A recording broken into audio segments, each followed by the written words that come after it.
Halo, selamat datang lagi di channelku Bagus Eko Prasetyo. Di videoku kali ini seperti biasa kita podcastan pinggir jalan. Jadi kalau ada suara motor harap dimaklumin. Dan kali ini kita mau bahas apa, Mas Eko? Mau bahas kasus-kasus yang sedikit sedikit sensitif ya, soal kita akan bahas orang-orang yang menjual agama demi nafsunya. Aduh. Dia. Disclaimer teman-teman ya, ini murni cuman pendapat kita ya. Ya. Memang kita berbeda pendapat, tinggalkan di komen, kita bahas bareng-bareng ya.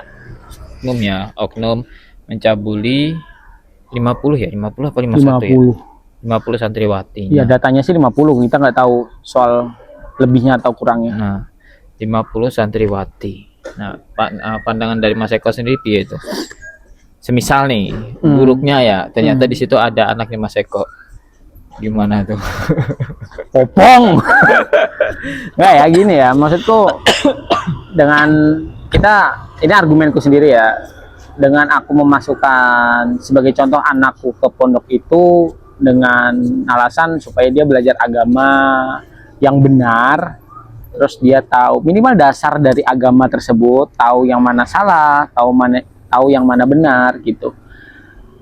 Itu tolonglah orang-orang yang bertanggung jawab di dalamnya jangan menyelewengkan hal itu gitu loh.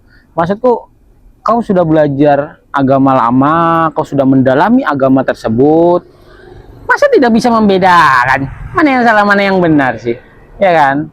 Itu kalau posisi memang anakku di situ, nauzubillahi min dzalik, aku sebagai bapak akan turun tangan. Aku nggak urusan yang namanya penjara dan sebagainya, intinya dia harus mendapatkan balasan yang setimpal di dunia dulu deh.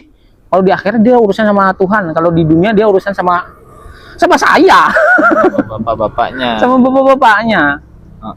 Ini kayaknya memang rasa emosi dari Mas Eko ya. Emosi kita, bos. Tapi menurutku kalau mau masukin anak ke pesantren itu minimal banget sih anaknya memang ada keinginan tersendiri enggak sih? Jadi dia tuh nanti di pesantren itu enggak kayak singa dikurung. Paham gak sih singa dikurung? Ya benar. Jadi dia di pesantren itu kalem, santai, tapi begitu keluar dari pesantren jadi nduga lagi, jadi kan banyak juga kasus-kasus kayak gitu ya. Banyak. Jadi keluar dari pesantren ternyata dia langsung jadi liar.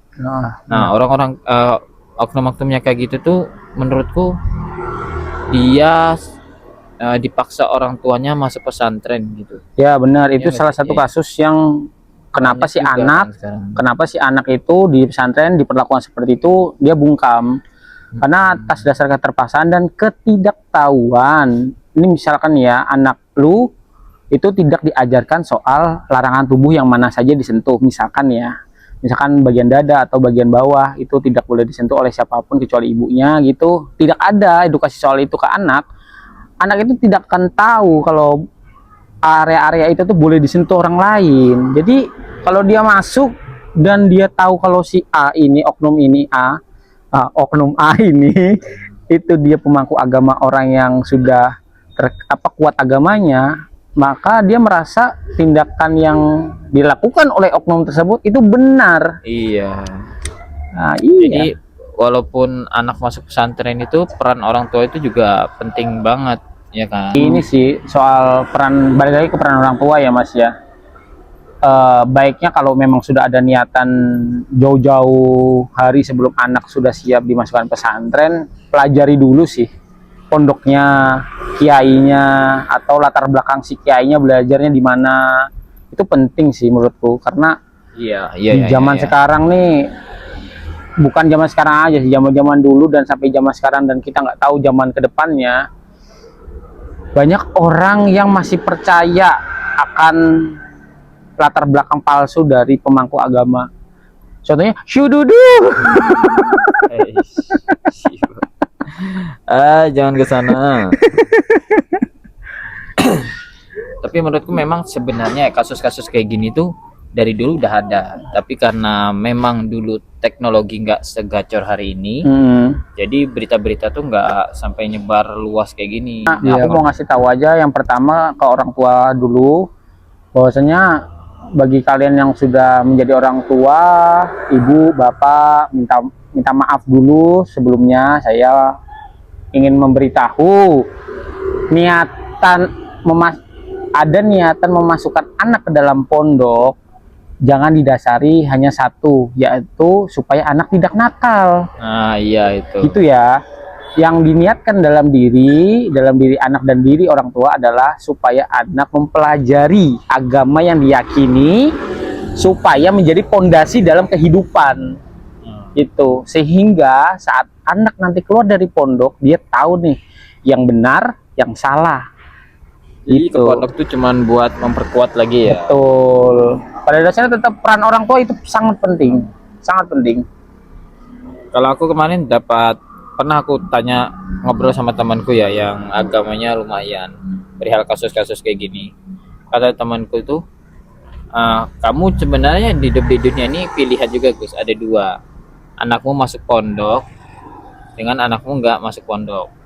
Resikonya kalau kamu anak nggak dimasukkan ke pondok, kamu udah siap belum ngajarin dia agama.